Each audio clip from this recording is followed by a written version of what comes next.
Hello everyone, welcome to my channel UPSC with Lavisha. This is Lavisha, your UPSC mentor, and in today's class we will discuss about government schemes for prelims 2025. मई 2024 से लेकर फरवरी 2025 तक जितनी भी schemes news में रही हम सभी को डिस्कस करेंगे। स्टार्ट करेंगे इकोनॉमी रिलेटेड न्यूज स्कीम से, then social justice, then agriculture and then some miscellaneous schemes. Exam में आने के चांसेस हैं स्कीम से क्वेश्चन 2 to 3 क्वेश्चंस, मतलब आप मान सकते हो 6 to 8 मार्क्स का काम आपका यहाँ से हो जाएगा। इस बार एग्जाम में स्कीम्स के ज्यादा आने के चांसेस हैं क्योंकि काफी ऐसी स्कीम्स हैं जो न्यूज में रही। प्लस हमें ये भी याद रखना है कि जो एनडीए गवर्नमेंट है, बीजेपी गवर्नमेंट है, उसके 10 इयर्स कंप्लीट हो चुके हैं ऑलरेडी। उसकी वजह से कुछ जो स्कीम्स थी 2014 और 15 की, उनके भी 10 इयर्स कंप्लीट हो चुके हैं, इसलिए वो सभी न्यूज में रही और उन सभी के आने के चांसेस इंक्रीज हो जाते हैं। Plus last year interim budget आया था पहले, जिसमें आप कोई नई स्कीम इंट्रोड्यूस नहीं कर सकते, और बाद में गवर्नमेंट बनी थी, फिर गवर्नमेंट ने ऐसी कोई भी इम्पैक्टफुल स्कीम नई नहीं निकाली। हालांकि उसकी जगह गवर्नमेंट ने क्या किया, कुछ पुरानी ही स्कीम्स को एक्सटेंड किया, इसलिए सभी पुरानी स्कीम्स जो हैं वो न्यूज में रही। इसलिए हम सभी को वन बाय वन कवर करेंगे। वीडियो में एंड तक रहना, सारी स्कीम्स आपकी कवर हो जाएंगी। स्टार्ट करते हैं। सबसे पहले है इकोनॉमी रिलेटेड प्रधानमंत्री मुद्रा योजना। न्यूज में क्यों रही? क्योंकि मुद्रा लोन्स की जो लिमिट है उसको इंक्रीज कर दिया गया 10 लाख से 20 लाख पर। कौन से ईयर में आई थी? 15 में आई थी। 10 इयर्स कंप्लीटेड। मिनिस्ट्री थी मिनिस्ट्री ऑफ फाइनेंस। टाइप क्या रहा? Central sector scheme. आपको दो टाइप मिलेंगे, एक होती है सेंट्रल सेक्टर स्कीम, एक होती है centre sponsored scheme. Sector scheme वो होती है जहां पर 100% फंडिंग ही सेंट्रल गवर्नमेंट करती है। वहीं जहां पर स्पॉन्सर लग जाता है वहां पर कुछ फंडिंग गवर्नमेंट की होती है, सेंट्रल गवर्नमेंट की, कुछ स्टेट गवर्नमेंट की फंडिंग होती है, और कुछ फंडिंग एनजीओ की भी हो सकती है, किसी अदर रिसोर्स से भी हो सकती है। ऑब्जेक्टिव क्या है इस स्कीम का? कोलेटरल फ्री क्रेडिट देना। किसको? एमएसएमई सेक्टर को कोलेटरल फ्री आपको क्रेडिट देना। एलिजिबल सेक्टर कौन कौन से हैं? Manufacturing, trading, services, allied, agriculture. मुद्रा मित्रा की बात करें तो ये एक मोबाइल ऐप है, एक एज अ गाइडिंग आप मान सकते हो कि लोन सीकर्स जो लोन लेना चाहते हैं उनको गाइड करना कि कैसे वो मुद्रा लोन का फायदा उठा सकते हैं। That's it. नेक्स्ट है आत्मनिर्भर भारत अभियान। सिंपल सी बात है, सेल्फ रिलायंस बनो, खुद के ऊपर डिपेंड रहो, किसी और के ऊपर डिपेंड मत रहो। ये स्कीम पोस्ट कोविड-19 काफी ज्यादा हाईलाइट हुई क्योंकि कोविड-19 के टाइम पे सिचुएशन बहुत ज्यादा खराब थी। मल्टीपल फेजेस में गवर्नमेंट ने इसको इंट्रोड्यूस किया। टोटल बजट रहा इसका ₹20 लाख करोड़। फोकस ज्यादा से ज्यादा कहाँ दिखा है? एमएसएमई सेक्टर की साइड और एग्रीकल्चर सेक्टर की साइड। सेंटर सेक्टर स्कीम थी, लॉन्च हुई 2020 के अंदर। 5 इयर्स ऑलरेडी कंप्लीटेड। नेक्स्ट रही startup India, launch by DPIIT। कब? 2016 के अंदर। सेंटर सेक्टर स्कीम रही। नाम से पता चल रहा है स्टार्टअप इंडिया नाम है, तो क्या प्रमोट होगा? एंटरप्रेन्योरशिप को प्रमोट किया, नए नए इनोवेशन को प्रमोट किया, ताकि हम भी वर्ल्ड लेवल के ऊपर compete कर पाए और ज्यादा से ज्यादा लोग बिजनेस की तरफ जाए, एंटरप्रेन्योर बनने की सोचे, रिस्क लें। और उनको फायदा क्या मिलेगा? इस स्कीम से उनको फायदा मिलेगा, कुछ टैक्स बेनिफिट्स का फायदा मिलेगा, कुछ फंडिंग सपोर्ट मिलेगा, थोड़े उनके लिए नॉर्म्स इजी कर दिए जाएंगे ताकि ज्यादा से ज्यादा लोग स्टार्टअप की तरफ अट्रैक्ट हो सके। नेक्स्ट है stand up India. Ministry of finance की स्कीम है, ये भी 2016 में लॉन्च की गई सेंटर सेक्टर की स्कीम ही है। इसके अंदर भी क्या है, आपको लोन मिलेगा between 10 lakh to 1 lakh. Specifically इसको मिलेगा SC ST के लोगों को या फिर वुमेन एंटरप्रेन्योर्स को। ये स्कीम किसके लिए लाई गई? ताकि जो SC ST क्लास के जो लोग हैं और साथ में जो वुमेन है वो भी एंटरप्रेन्योरशिप में ज्यादा से ज्यादा आने के लिए इनकरेज हो सके और उन फील्ड के अंदर वो भी अपना पार्टिसिपेशन दिखाएं। नेक्स्ट है प्रोडक्ट लिंक्ड इंसेंटिव स्कीम। 2020 में लॉन्च की गई सेंटर सेक्टर स्कीम है। मेन इसका मोटिव क्या था? मैन्युफैक्चरिंग सेक्टर्स को बूस्ट करना। उसके अंदर भी स्पेसिफिकली ज्यादा से ज्यादा कौन से सेक्टर को बूस्ट करना? इलेक्ट्रॉनिक्स को, फार्मास्यूटिकल्स को और ऑटोमोबाइल के सेक्टर को। और एम मेन क्या रहा कि इन सेक्टर्स के अंदर ज्यादा से ज्यादा इन्वेस्टमेंट जनरेट हो सके और साथ में इन सेक्टर्स के अंदर ज्यादा से ज्यादा एम्प्लॉयमेंट भी जनरेट हो सके। क्योंकि वर्ल्ड लेवल के ऊपर हम इन सेक्टर्स को अगर देखते हैं तो इन सेक्टर में इंडिया बाकी कंट्रीज के कंपेरिजन में कहीं ना कहीं पीछे रह जाता है। अगर आप मोबाइल फोन देखोगे, आप चाइना का यूज कर रहे हो, आप एप्पल यूजर हो तो आप यूएसए से यूज कर रहे हो, इंडिया की कौन सी कंपनी है जो आज के टाइम पे डोमिनेट करती है? कोई भी नहीं। तो वही गवर्नमेंट का मोटिव है। Make in India important scheme है, 10 ईयर कंप्लीट हो चुके हैं, बार बार न्यूज में रही। कौन सी मिनिस्ट्री है? Ministry of commerce and industry 2014 की स्कीम रही, सेंटर सेक्टर स्कीम रही। क्या मोटिव था स्कीम का? इनकरेज करना डोमेस्टिक और फॉरेन दोनों कंपनीज को कि आप इंडिया के अंदर ही अपने प्रोडक्ट्स को मैन्युफैक्चर करो। और उससे होगा क्या कि जो इंडिया का मैन्युफैक्चरिंग सेक्टर है वो बूस्ट होगा, मैन्युफैक्चरिंग सेक्टर का जीडीपी के अंदर कंट्रीब्यूशन और ज्यादा इंक्रीज हो जाएगा। यही इस स्कीम का मोटिव रहा। नेक्स्ट है प्रधानमंत्री जीवन ज्योति बीमा, प्रधानमंत्री जन धन योजना। एक चीज तो याद रखो, कई बार ऐसा होता है स्कीम के नाम से ही हमें पता चल जाता है स्कीम के अंदर क्या है। जैसे आप देखो प्रधानमंत्री जीवन ज्योति बीमा योजना, बीमा योजना में क्या है? बीमा क्या होता है? आपका इंश्योरेंस। सेम ये स्कीम भी वही काम कर रही है। मिनिस्ट्री ऑफ फाइनेंस की स्कीम है, 2015 के अंदर आई, सेंटर सेक्टर स्कीम है। क्या कर रही है? Provide life insurance coverage to individuals. कौन से इंडिविजुअल्स? जिनकी एज 18 टू 50 के बीच में है और उनका बैंक अकाउंट है।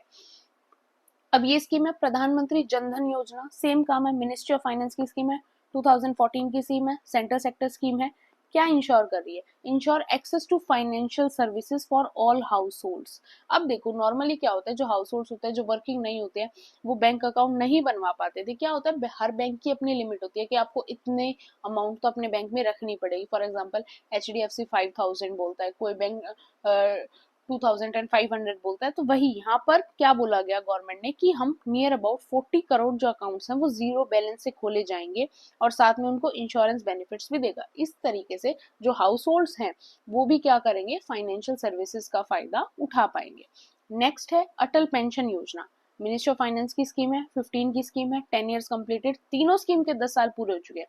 सेंट्रल सेक्टर की स्कीम है, अनऑर्गेनाइज सेक्टर के अंदर पेंशन बेनिफिट्स देने के लिए इस स्कीम को लाया गया। ये भी एक इंपॉर्टेंट स्कीम है। अनऑर्गेनाइज सेक्टर के अंदर अब देखो उनके पास कोई भी फिक्स वर्किंग आवर्स नहीं होते, उनके पास हेल्थ बेनिफिट्स भी नहीं होते, काफी प्रॉब्लम है। वहीं एक गवर्नमेंट एक स्कीम लाती है कि उनको पेंशन बेनिफिट्स मिलने चाहिए। अवेलेबल किसके लिए है? जो 18 टू 40 के बीच में जो लोग हैं, एज ग्रुप के लोग हैं जिनका बैंक अकाउंट है, उनके लिए ये स्कीम अवेलेबल है।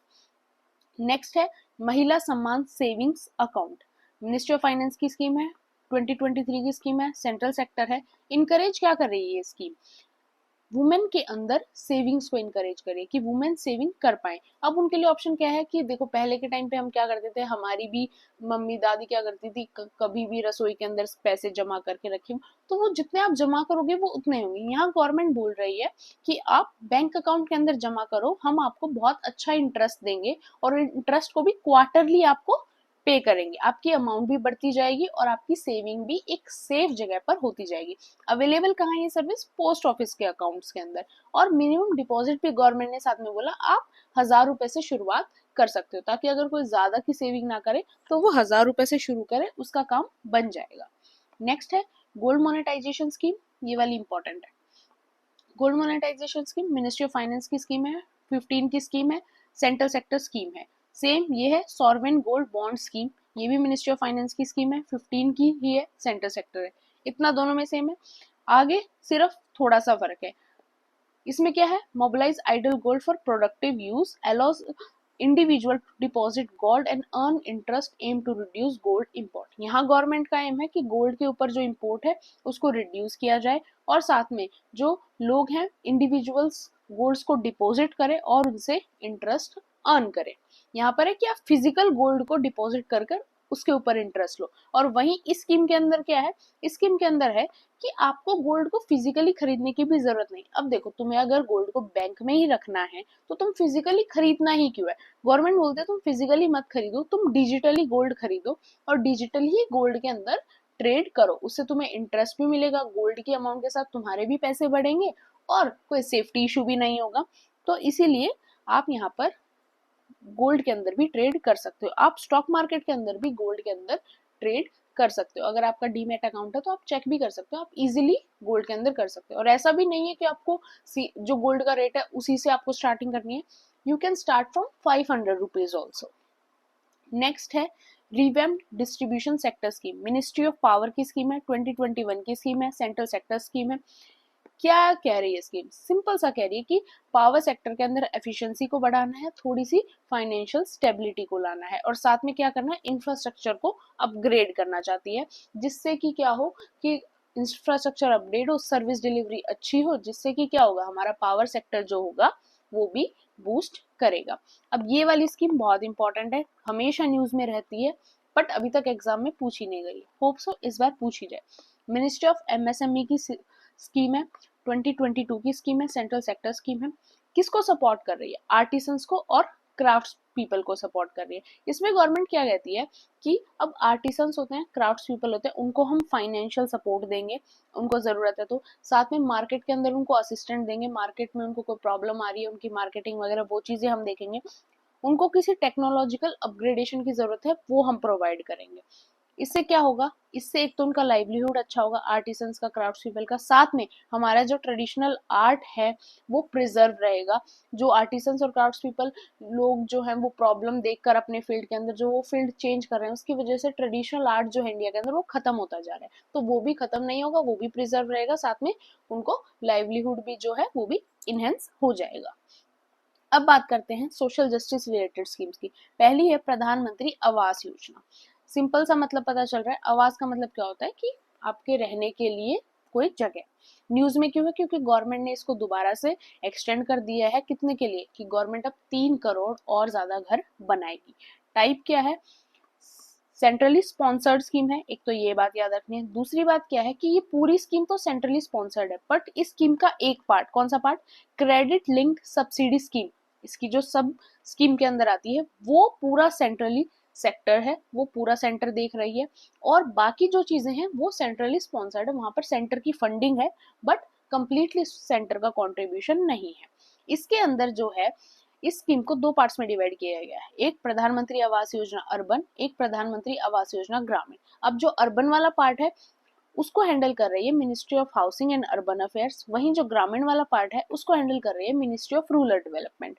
लॉन्च ईयर अर्बन वाला का 15 है, ग्रामीण वाले का 2016 है। ऑब्जेक्टिव क्या है? अर्बन वाले का ऑब्जेक्टिव है कि जिन लोगों के पास घर नहीं है, वो ईडब्ल्यूएस कैटेगरी से हैं, लो इनकम ग्रुप है, मिडिल इनकम ग्रुप के लोग हैं, उनके लिए घर गवर्नमेंट बनाए। साथ में जो स्लम एरिया होते हैं, आपको सभी मेट्रोपॉलिटन सिटीज में स्लम एरिया मिलेंगे, उन स्लम एरियाज की रीडेवलपमेंट कराई जाए। अब ग्रामीण वाले में गवर्नमेंट ने क्या बोला है? जिन लोगों के पास पक्का मकान नहीं है उनको पक्का मकान मिलेगा, और जिनके पास घर ही नहीं है, कच्चा घर भी नहीं है, उनको भी घर गवर्नमेंट प्रोवाइड कर पाए। और काफी इंपॉर्टेंट स्कीम है, इसको आपको याद रखना है। नेक्स्ट है सौभाग्य स्कीम। इसका दूसरा नाम भी है प्रधानमंत्री सहज बिजली हर घर योजना।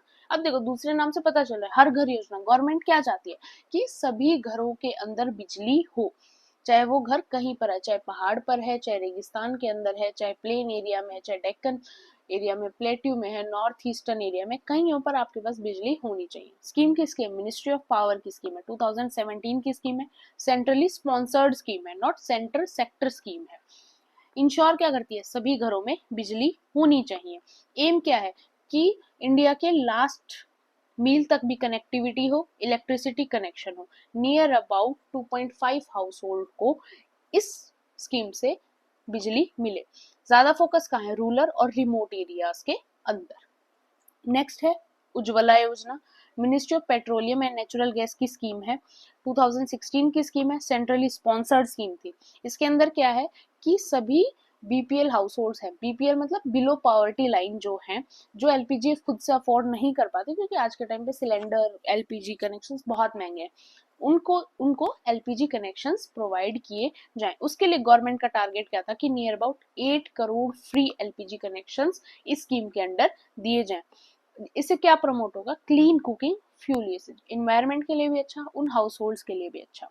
नेक्स्ट है आयुष्मान भारत, काफी फेमस स्कीम है, ministry of health and family welfare की स्कीम है, 2018 की स्कीम है, सेंट्रली स्पॉन्सर्ड स्कीम है। क्या प्रोवाइड किया जा रहा है? Provide health coverage to economically vulnerable family. जो फैमिलीज अफोर्ड नहीं कर सकती, उनकी जो भी हेल्थ का खर्चा है वो गवर्नमेंट अफोर्ड करेगी। नियर अबाउट गवर्नमेंट ने इसके अंदर टारगेट रखा 10 करोड़ फैमिलीज को कवर करने का, और एनुअली पर फैमिली कितना आपको कवरेज मिलेगा मेडिकली? ₹5 लाख का। नेक्स्ट है स्वच्छ भारत मिशन। ये तो आप सबने सुना ही होगा। इस मिशन को अब 10 इयर्स कंप्लीट हो चुके हैं। Ministry of Housing and urban affairs के अंडर ये स्कीम गवर्नमेंट लेकर आई थी, 2014 की स्कीम है, सेंटर सेक्टर स्कीम है। अचीव क्या करना था हमें? क्लीनिनेस को अचीव करना था, साथ में हमें ओपन डेफिकेशन को रोकना था कि आज भी ऐसी जगह है इंडिया में जहाँ पर टॉयलेट्स आपको नहीं मिलेंगे, लोग ओपन में ही सारी चीजें करते हैं, तो वो चीज गलत है। उसके लिए गवर्नमेंट ने एम रखा कि हमें ज्यादा से ज्यादा टॉयलेट्स बनाने हैं, सैनिटेशन की अवेयरनेस फैलानी है, क्योंकि ओपन में लोगों को भी प्रॉब्लम होती है, इन्वायरमेंट को भी प्रॉब्लम होती है, गंदगी भी होती है, सारी चीजें, हेल्थ इश्यूज भी होते हैं, काफी प्रॉब्लम है। तो गवर्नमेंट ने ये एम किया कि जहां जहां टॉयलेट्स नहीं है वहां वहां गवर्नमेंट टॉयलेट्स बनवाएगी। इसके अंदर भी दो पार्ट्स में चीजें डिवाइड की गई, एक अर्बन में एक रूरल में, और दोनों जगह पर काम किया गया। नेक्स्ट है जल जीवन मिशन। नाम से ही पता चल रहा है वाटर से रिलेटेड चीज है। मिनिस्ट्री ऑफ जल शक्ति की स्कीम आई, 2019 के अंदर आई, सेंट्रली स्पॉन्सर्ड स्कीम थी। एम क्या था? सेफ और एडवोकेट ड्रिंकिंग वाटर होना चाहिए सभी घरों के अंदर। इसके लिए गवर्नमेंट का एम क्या रहा कि एम था गवर्नमेंट का कि 55 लीटर्स पर पर्सन पर डे हम वाटर की सप्लाई प्रोवाइड कर पाए। सस्टेनेबिलिटी के ऊपर एम्फेसाइज किया, साथ में कम्युनिटी के पार्टिसिपेशन के ऊपर भी एम्फेसाइज किया। नेक्स्ट है पोषण अभियान। नाम से भी पता चल रहा है वुमेन एंड चाइल्ड डेवलपमेंट की स्कीम थी, 18 की स्कीम थी, सेंटर सेक्टर स्कीम थी। क्या इंप्रूवमेंट करना चाहते थे?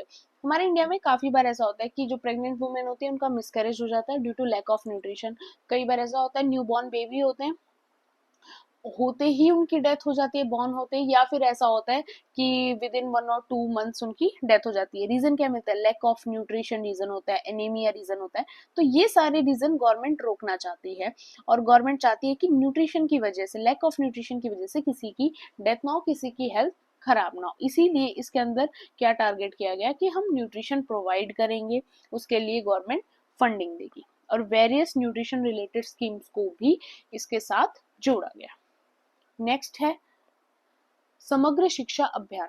मिनिस्ट्री ऑफ एजुकेशन की स्कीम थी, 18 के अंदर स्कीम आई थी, सेंट्रली स्पॉन्सर्ड स्कीम थी। इसके अंदर क्या था कि क्वालिटी ऑफ एजुकेशन को इम्प्रूव करना है। गवर्नमेंट कोशिश कर रही है, हालांकि अगर आप देखोगे ग्राउंड लेवल पे तो अभी तक ऐसा कुछ हुआ नहीं है। क्वालिटी ऑफ एजुकेशन आज भी इंडिया की अच्छी इतनी नहीं है, बट फिर भी देखते हैं, होपफुली एक दिन हो जाएगी। तो यहाँ पर क्या है कि क्वालिटी ऑफ एजुकेशन को गवर्नमेंट प्रमोट करना चाहती है। उसके लिए गवर्नमेंट क्या कर रही है कि टीचर्स को अलग अलग ट्रेनिंग्स दी जाएंगी, जिन कैसे कैसे वो पढ़ा सकते हैं, कैसे कैसे एक्टिविटीज वो स्कूल में करा सकते हैं। साथ में जो इंफ्रास्ट्रक्चर डेवलपमेंट है वो भी गवर्नमेंट स्कूल्स में करवाई जाएगी, और इस तरीके से इस स्कीम के अंदर काम होगा। नेक्स्ट है PM E Vidya scheme. Ministry of education की स्कीम है, 2020 की स्कीम है, सेंट्रल सेक्टर स्कीम है। प्रमोट क्या कर रही है स्कीम? ई विद्या, ई का मतलब ही आ जाता है जब इलेक्ट्रॉनिक से रिलेटेड बात हो, तो सिंपल सा है मोटिव की डिजिटल और ऑनलाइन एजुकेशन को प्रमोट करना। इसके लिए कुछ एप्स भी लॉन्च किए गवर्नमेंट ने, दीक्षा, स्वयं, कुछ टीवी चैनल्स की भी हेल्प ली गई। सारी चीजें क्या की, ताकि जो बच्चे हैं वो अगर किसी टाइम पर कोई डिस्ट्रप्शन हो जाता है जिसकी वजह से आप स्कूल नहीं जा सकते, कॉलेज नहीं जा सकते, तो ऑनलाइन आप स्टडी कर पाओ हर चीज को। उसके लिए ये स्कीम आई थी, कोविड के टाइम पर आई थी, क्योंकि उस टाइम पर ही इसकी नीड ज्यादा थी। National digital health mission. Ministry of health and family welfare की स्कीम है, 2020 की स्कीम है, सेंट्रल सेक्टर स्कीम है। क्या चाहती है ये स्कीम? इस स्कीम का मोटिव था डिजिटाइज करना हेल्थ रिकॉर्ड्स को, साथ में इम्प्रूव करना हेल्थ केयर डिलीवरी को। इससे क्या होगा कि आपकी यूनिक हेल्थ आईडीज हो जाएंगी, वो आपको डिजिटली शो होंगे, आप डिजिटल ही ई फार्मेसी सर्विसेज को यूज कर पाओगे, डिजिटली आप दवाई वगैरह और मंगवा सकते हो, आप डिजिटली अपने बारे में बता सकते हो डॉक्टर से, आपका जो रिकॉर्ड है वो सब कुछ डिजिटली बन जाएगा। तो मतलब हेल्थ के काम को डिजिटल कर देना, बेसिक इतना ही है। नेक्स्ट है नेशनल एजुकेशन पॉलिसी, 2020 की थी, मिनिस्ट्री ऑफ एजुकेशन की थी, सेंटर सेक्टर स्कीम थी।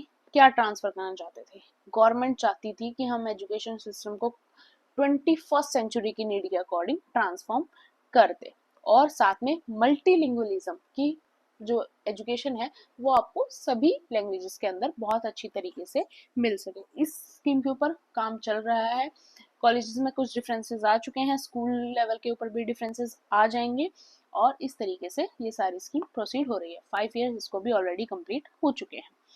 नेक्स्ट है दीनदयाल उपाध्याय ग्रामीण कौशल्य योजना। मिनिस्ट्री ऑफ रूरल डेवलपमेंट की स्कीम है, 2014 की स्कीम है, सेंट्रली स्पॉन्सर्ड स्कीम है। प्रोवाइड करती है क्या? Skill training and placement to rural youth, कि जो रूरल एरियाज का यूथ है उनको हम स्किल्स दें ताकि वो भी कहीं ना कहीं उनको भी उससे प्लेसमेंट मिल सके। टारगेट कितना था? 2022 तक आप नियर अबाउट 55 लाख यूथ को ट्रेनिंग देने का गवर्नमेंट का टारगेट था। इंक्रीज क्या हुआ? इकोनॉमिक एम्पावरमेंट इंक्रीज होगी। नेक्स्ट है प्रधानमंत्री कौशल विकास योजना, ministry of skill development and entrepreneurship की स्कीम थी, 2015 की स्कीम थी, सेंट्रली स्पॉन्सर्ड थी। इनहेंस क्या करना चाहती है? एम्प्लॉयमेंट इनहेंस करना चाहती है गवर्नमेंट। प्रोवाइड क्या कर रही है? शॉर्ट टर्म ट्रेनिंग और साथ में रिकॉग्नाइजेशन ऑफ प्रियर लर्निंग, जो पहले की लर्निंग है उसकी रिकॉग्नाइजेशन, जिससे एम्प्लॉयमेंट बढ़े, लोगों के अंदर स्किल बढ़े। नेक्स्ट है digital India programme, ministry of electronics and information technology की स्कीम थी, 15 की स्कीम थी, 10 year completed, central sector scheme थी। ट्रांसफॉर्म करना चाहती है गवर्नमेंट इंडिया को into a digitally empowered society के अंदर। इसी के लिए जैसे डिजी लॉकर आपने देखा होगा, उसके अंदर आपको आपकी सारी डॉक्यूमेंट्स मिल जाती हैं और ये सारी चीजें हैं वो इसी प्रोग्राम के अंडर हैं।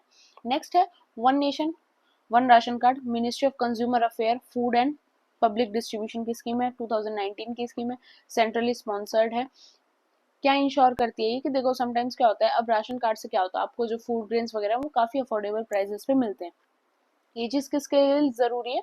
जो बिलो पावर्टी लाइन लोग हैं या फिर उससे भी जो पावर्टी लाइन में उससे भी नीचे आते हैं उनके लिए। अब हमारे इंडिया के अंदर करप्शन ना हो ऐसा पॉसिबल नहीं है, तो करप्शन की वजह से काफी डुप्लीकेट राशन कार्ड्स बनना, और जिनके पास सब कुछ है, अच्छा खासा पैसा है, वो भी फ्री में फूड ग्रेन्स को लेके जा रहे हैं, तो वो सारी प्रॉब्लम्स की वजह से स्कीम को लाया गया ताकि जिनको जरूरत है एक्चुअल में उनके राशन कार्ड बने, उनको फ्री में फूड ग्रेन्स मिले, उनकी जिनको जरूरत नहीं है उनके जो राशन कार्ड डुप्लीकेट बने हुए हैं वो सब कुछ एलिमिनेट हो सके। नेक्स्ट मिशन वात्सल्य, ministry of women and child development की स्कीम, 2021 की स्कीम, सेंट्रली स्पॉन्सर्ड है।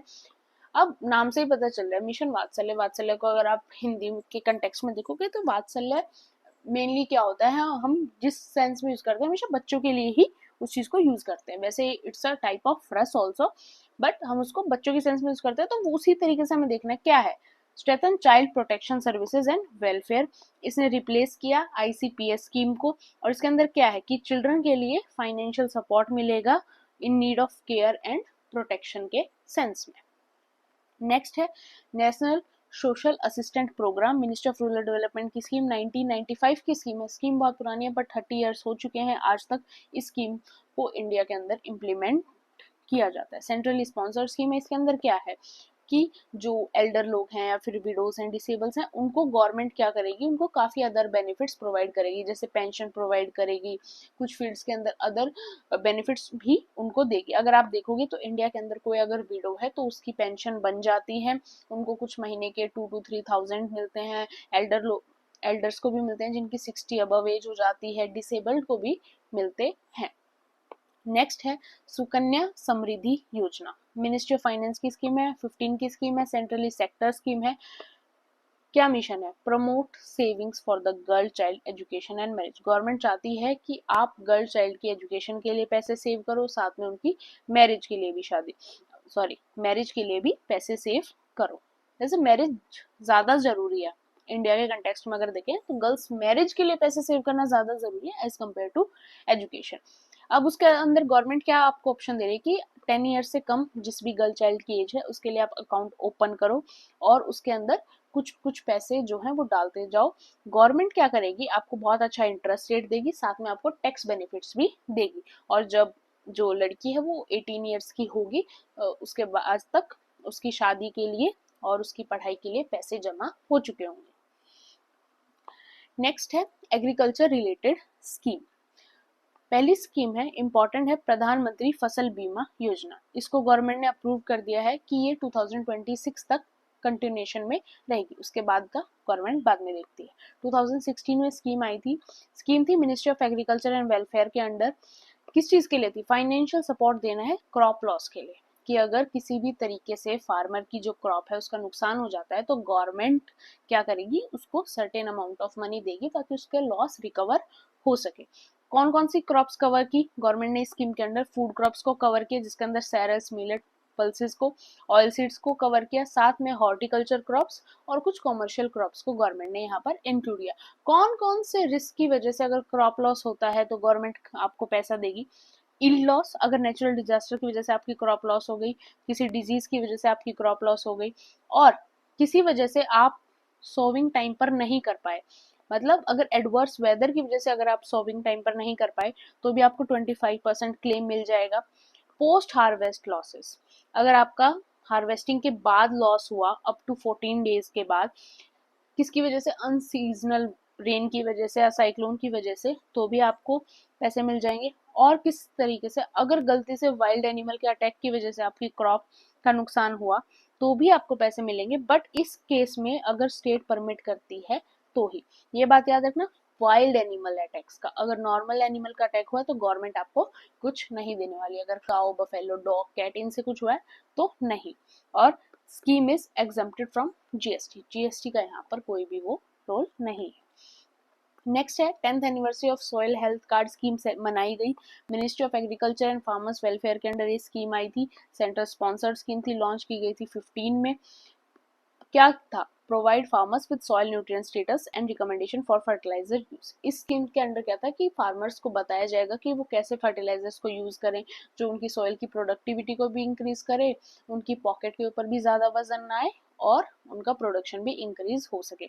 इसके लिए एक था HSC पोर्टल, जिसके अंदर क्या था, जो इन्फॉर्मेशन है वो सभी मेजर इंडियन लैंग्वेजेस के अंदर अवेलेबल थी, ताकि कोई भी फार्मर इजीली उस चीज को असेस कर ले, अगर उसको इंग्लिश नहीं भी आती तो भी इजीली असेसेबल हो उसके लिए।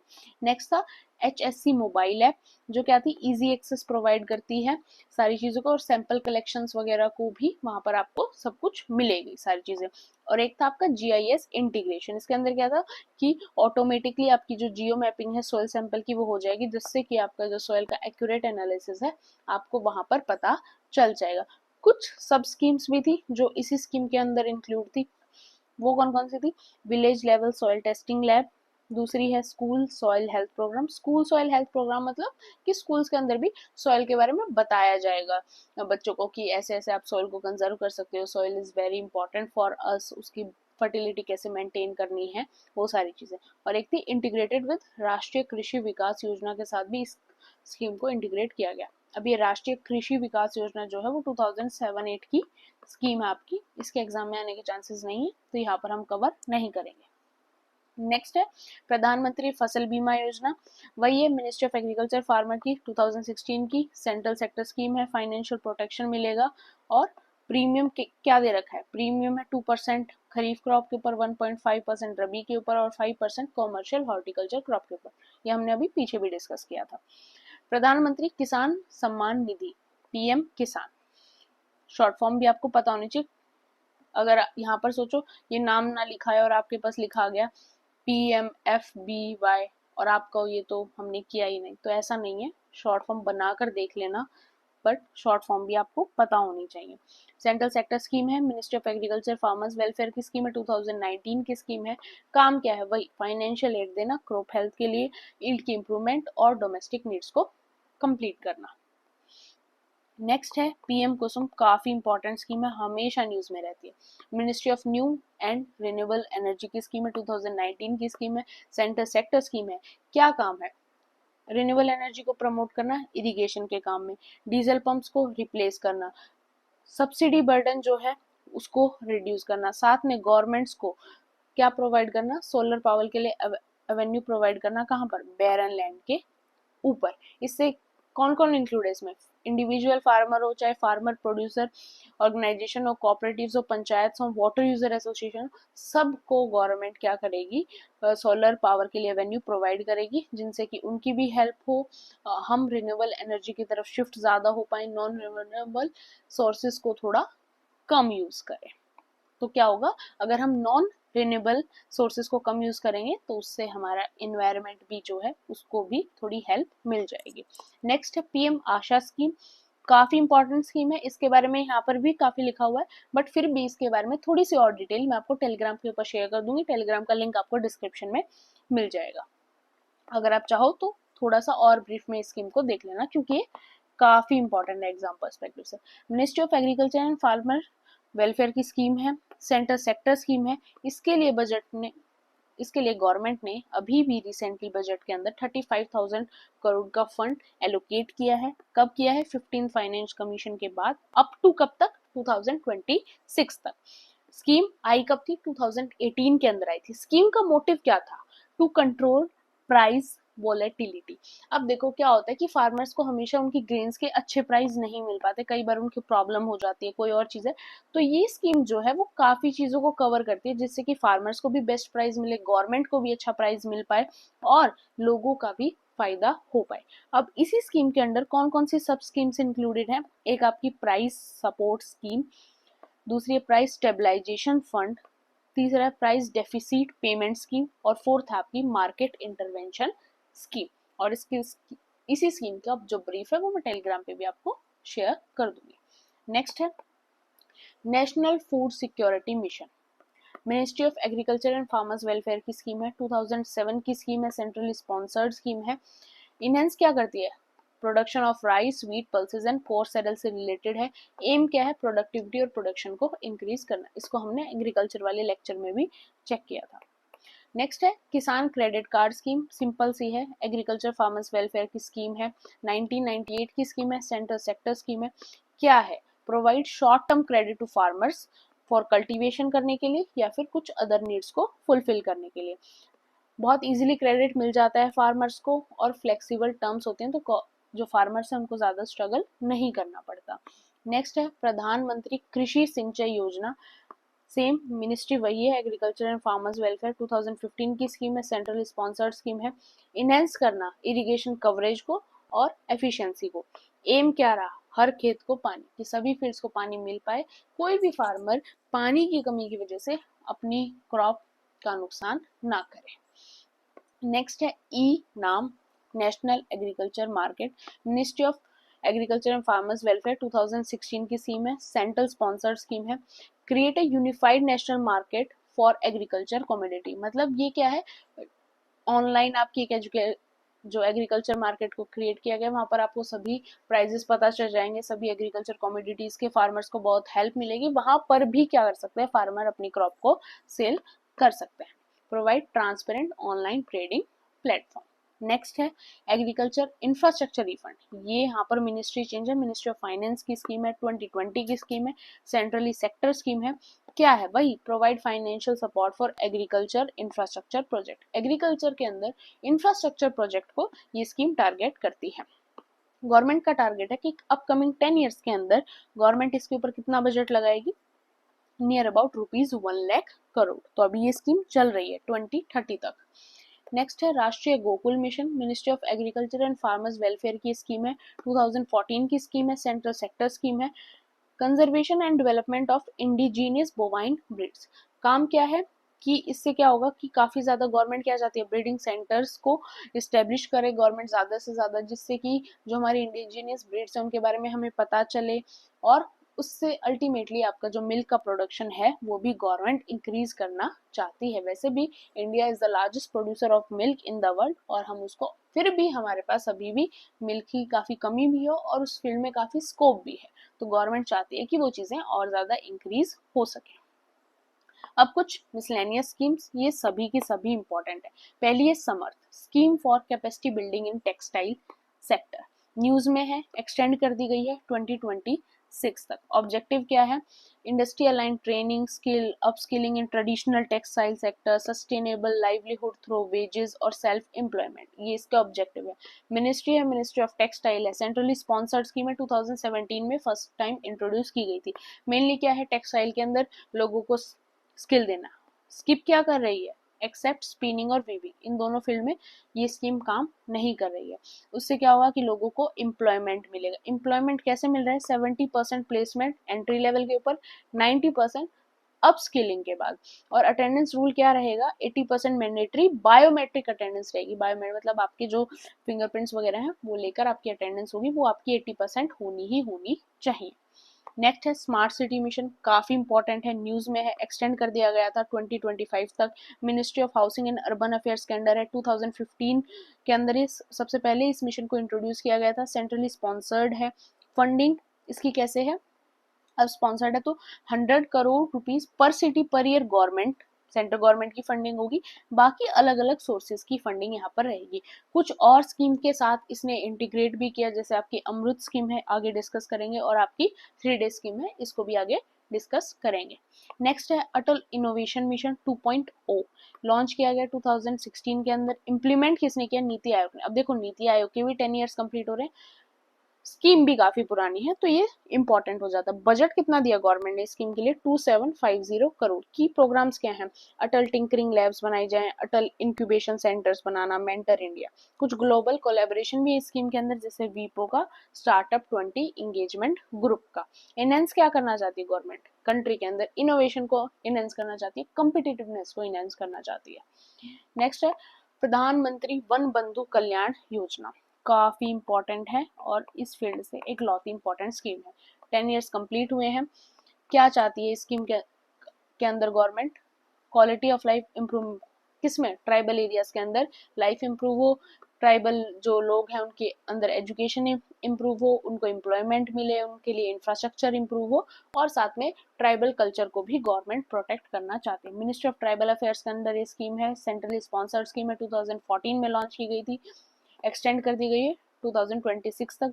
गवर्नमेंट ने टोटल बजट कितना इसके ऊपर लगाया है? 26,135.46 crore. It's a very huge budget.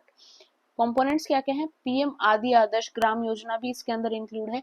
इस योजना के अंदर क्या था कि जो ट्राइबल एरियाज के अंदर जो विलेजेस है उनके इंफ्रास्ट्रक्चर को डेवलप करना। नेक्स्ट है development of particularly vulnerable tribal groups, जो वल्नरेबल ट्राइबल ग्रुप्स हैं उनको भी, उनकी भी जो लाइफ है उनको इनहेंस करना, और साथ में ट्राइबल रिसर्च इंस्टीट्यूट्स को सपोर्ट करना। नेक्स्ट है गति शक्ति national master plan, ministry of commerce and industry की स्कीम है, 2021 की स्कीम है, सेंट्रली स्पॉन्सर्ड है। इनहेंस क्या करना चाहती है गवर्नमेंट? मल्टी मॉडल कनेक्टिविटी और इंफ्रास्ट्रक्चर को यहाँ पर इनहेंस करना चाहती है, और रिड्यूस करना चाहती है लॉजिस्टिक्स को, और हमारी जो सप्लाई चेन है उसकी एफिशिएंसी को गवर्नमेंट बढ़ाना चाहती है। नेक्स्ट है अभी जो हमने बात की थी अमृत स्कीम, जिसका इंटीग्रेशन स्मार्ट सिटी मिशन के साथ है। फुल फॉर्म क्या है? Atal mission for rejuvenation and urban transformation. Ministry of Housing and Urban Affair की स्कीम है, 2015 की स्कीम है, सेंट्रली स्पॉन्सर्ड है। प्रोवाइड करती है basic infrastructure services in urban areas के अंदर, बेसिक इंफ्रास्ट्रक्चर को प्रमोट करने के लिए। बेसिकली 500 सिटीज को टारगेट किया गया था कि वहां पर वाटर सप्लाई इंप्रूव की जाएगी, सीवेज सिस्टम इंप्रूव किया जाएगा, और ग्रीन स्पेस को इंक्रीज किया जाएगा। नेक्स्ट है national green hydrogen mission, ministry of new and renewable energy के अंडर है, 2021 का स्कीम है, सेंट्रल सेक्टर स्कीम है, प्रमोट करती है ग्रीन हाइड्रोजन और प्रोडक्शन एंड यूटिलाइजेशन को। नियर अबाउट क्या टारगेट है गवर्नमेंट का? Envision capacity of 5 MMT per annum by 2030 तक। नेक्स्ट है faster adoption and manufacturing of electric vehicles, ministry of heavy industries and public enterprises की scheme है, 2015 की है, सेंट्रली सेक्टर है, एसिलरेट करती है adoption of electric vehicles. Aim क्या है कि ज्यादा से ज्यादा इलेक्ट्रिक व्हीकल की तरफ जो लोग हैं वो शिफ्ट हों, जिससे क्या हो, व्हीकुलर जो एमिशन है वो कम हो सके, एक सस्टेनेबल मोबिलिटी को प्रमोट किया जा सके, और इन्वायरमेंट को भी थोड़ी हेल्प मिले। नेक्स्ट है Unnat Jyoti by affordable LEDs for all, UJALA Yojana, Bureau of Energy Efficiency की स्कीम थी, 2015 की थी, सेंट्रली सेक्टर थी। इसके अंदर क्या था कि गवर्नमेंट जो एलईडी लाइट है उसको बहुत अफोर्डेबल प्राइस पर देगी, जिससे कि सभी लोग एलईडी लाइट को यूज करें, उससे क्या होगा, एनर्जी कंजप्शन कम होगा। नेक्स्ट है नमामि गंगे प्रोग्राम, बहुत फेमस है, मिनिस्ट्री ऑफ जल शक्ति का स्कीम थी, 2014 की स्कीम थी, सेंट्रली स्पॉन्सर्ड स्कीम थी, 10 ईयर्स हो चुके हैं। मिशन क्या था? नमामि गंगे प्रोग्राम, नाम से पता चल रहा है कि गंगा रिवर जो हमारी एक बहुत इंपॉर्टेंट एंड एक होली रिवर है उसको क्लीन करना। उसके लिए क्या क्या किया जाएगा? जो सीवेज सिस्टम है उसको इम्प्रूव किया जाएगा, एफोरेस्टेशन किया जाएगा, और साथ में जो इंडस्ट्रीज से वेस्ट आता है उसको मैनेज करने के लिए गवर्नमेंट काम करेगी। एम है कि पॉल्यूशन भी रिड्यूस हो, साथ में हमारी रिवर की हेल्थ भी रिस्टोर हो जाए। प्रसाद स्कीम, मिनिस्ट्री ऑफ टूरिज्म की स्कीम है, 2014 की स्कीम है, सेंट्रल स्पॉन्सर्ड स्कीम है। काम क्या है कि जो हमारी पिलग्रिमेज साइट्स हैं, जैसे आपकी केदारनाथ होगी, कटरा होगी, वहां पर सभी पर क्या हो, उनको और ज्यादा डेवलप किया जाए, उनको और ज्यादा अच्छा बनाया जाए, जिससे टूरिज्म भी इंक्रीज हो और पिलग्रिमेज डेस्टिनेशंस के अंदर इंफ्रास्ट्रक्चर भी बूस्ट हो सके। नेक्स्ट है हृदय स्कीम, जिसका इंटीग्रेशन स्मार्ट सिटी मिशन के साथ था। Ministry of Housing and urban affairs की स्कीम है, 2015 की स्कीम है, सेंट्रली स्पॉन्सर्ड है। काम क्या है कि अर्बन प्लानिंग की जाए, अर्बन एरियाज के अंदर एक अच्छी प्लानिंग के साथ इंफ्रास्ट्रक्चर डेवलप किया जाए, और साथ में जो हेरिटेज सिटीज हैं उनके अंदर जब अर्बन प्लानिंग हो वो इस तरीके से हो कि हम अपने कल्चर को भी प्रिजर्व रख पाएं, टूरिज्म भी बूस्ट कर पाएं, और साथ में हम इंफ्रास्ट्रक्चर भी डेवलप कर पाएं। नेक्स्ट है एक भारत श्रेष्ठ भारत, मिनिस्ट्री ऑफ एजुकेशन की स्कीम, 2016 की, सेंट्रल सेक्टर स्कीम। काम क्या है कि इस तरीके से हो कि एक पूरे भारत के अंदर नेशनल यूनिटी की फीलिंग मेंटेन रहे, कल्चर्स का इंटीग्रेशन हो। कैसे इंटीग्रेशन होगा कि स्टेट्स और यूनियन टेरिटरीज मिलकर कुछ कल्चरल प्रोग्राम्स जो हैं आपस में एक्सचेंज करें। मान लो कि जैसे हरियाणा, राजस्थान, मध्य प्रदेश, 3 स्टेट मिले और तीनों मिलकर एक कल्चरल मेला जो है वो ऑर्गेनाइज कर रही हैं अगर तीनों स्टेट्स, तो उससे क्या होगा, डिफरेंट डिफरेंट कल्चर्स का इंटीग्रेशन होगा और यूनिटी बढ़ेगी। तो गवर्नमेंट चाहती थी कि इंडिया के अंदर नेशनल यूनिटी मेंटेन रहे। नेक्स्ट है vibrant villages programme, ministry of home affairs की स्कीम है, 2022 की स्कीम है, सेंट्रली स्पॉन्सर्ड स्कीम है। डेवलप क्या करना है, बॉर्डर विलेजेस को डेवलप करने की यहाँ पर बात की गई है। बट अब एक बात बताओ, बॉर्डर विलेजेस को डेवलप गवर्नमेंट को कैसे करना है कि साथ में बॉर्डर की सिक्योरिटी भी बढ़े। ऐसा ना हो कि हम ऐसी डेवलपमेंट कर दें जिससे कि पाकिस्तान से अटैक होना आसान हो जाए, चाइना से अटैक होना आसान हो जाए, या फिर किसी और कंट्री से अटैक होना पॉसिबल हो जाए। नहीं, हमें क्या करना है, हमें बॉर्डर विलेजेस का इंफ्रास्ट्रक्चर है उसको इम्प्रूव करना है, साथ में इस तरीके से इम्प्रूव करना है कि हमारी जो बॉर्डर सिक्योरिटी है वो भी स्ट्रेंथन हो सके, वो भी और ज्यादा बढ़ सके, और साथ में सोशियो इकोनॉमिक डेवलपमेंट भी इंक्रीज हो जाए।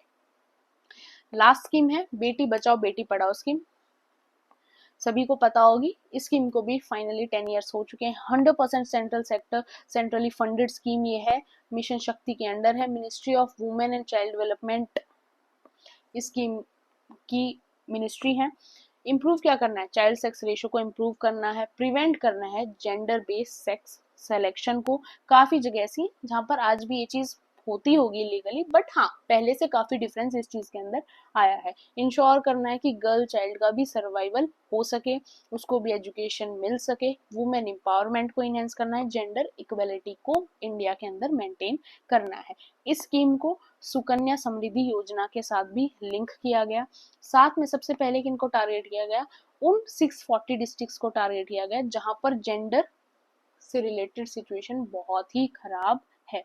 साथ में क्या किया गया, डिजिटल गुड्डी गुड्डा बोर्ड क्या ट्रैक करेगा, बर्थ रेशो को ट्रैक करेगा।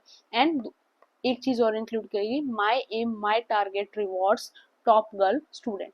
जो माई एम माई टारगेट है वो रिवॉर्ड करेगा जो भी स्टूडेंट्स टॉप रहेंगे, गर्ल स्टूडेंट स्पेसिफिकली। तो होपफुली ये स्कीम अभी तक अच्छा वर्क कर रही है, और ऐसा हो कि एक पॉइंट इंडिया के अंदर ऐसा है जब किसी भी गर्ल चाइल्ड की डेथ ना हो इंटेंशनली। होप आपको वीडियो अच्छी लगी हो। कोई भी डाउट हो, कोई भी प्रॉब्लम हो, do mention in the comment section. PDF Telegram channel पे मिल जाएगी, लिंक डिस्क्रिप्शन बॉक्स के अंदर मिल जाएगा। Don't forget to subscribe my channel, like and share my video. Thank you.